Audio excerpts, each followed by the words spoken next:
joys of being able to travel through France is that pretty much every major town you come across, or city, has a great cathedral in it.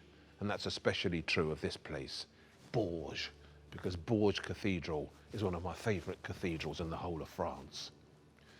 Why is it my favourite? Oh, look at it. Look at the sense of the interior space. Completely unbroken. So there's no altar rails up there, there's no rood screens. So what you really feel in here is just this massive, looming, wonderful, uplifting, Gothic space.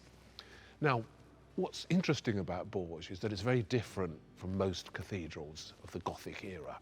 This was built between 1180 and 1230, so just in 40 years at the beginning of the 13th century. And that's at roughly the same time as Chartres Cathedral, which is the other great French cathedral that's considered to be sort of emblematic Gothic. But the big difference is that whereas Chartres went for huge windows full of light, Bourges went for massive columns that go up. So the space in here just feels different from most Gothic cathedrals. It feels more solid, more mountainous, if you like. But that's not to say they don't have wonderful stained glass in here, because they do. The other thing about this design is that the central nave is surrounded by these two aisles.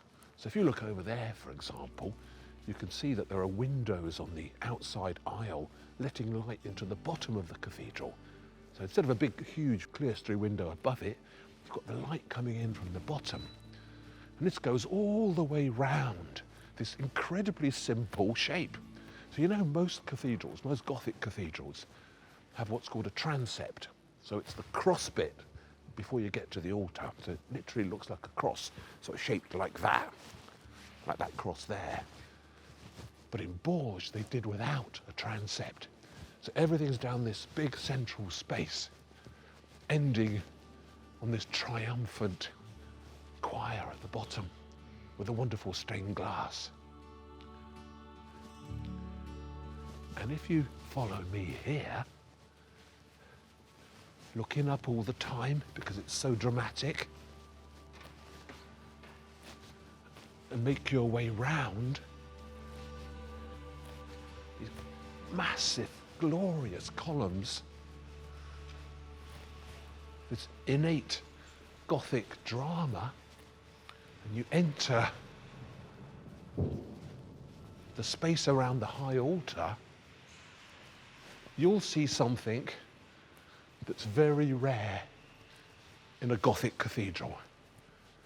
You'll see stained glass. That's not rare. They've all got stained glass. But you'll see 13th century stained glass in here that's more or less on your level. So look, because of this design with the aisles just coming off the main aisle, the windows, instead of being 200 feet up in the air, they're just here. You can get really close to them.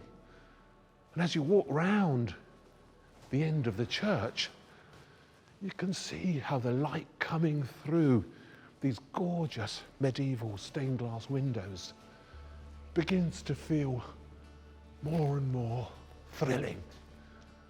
And this is a deal, a great deal, between nature and art. Nature supplies the sunshine in the morning, the glorious rising of the sun, and art supplies the fantastically inventive medieval stained glass window. And if that doesn't lift your soul, nothing ever will.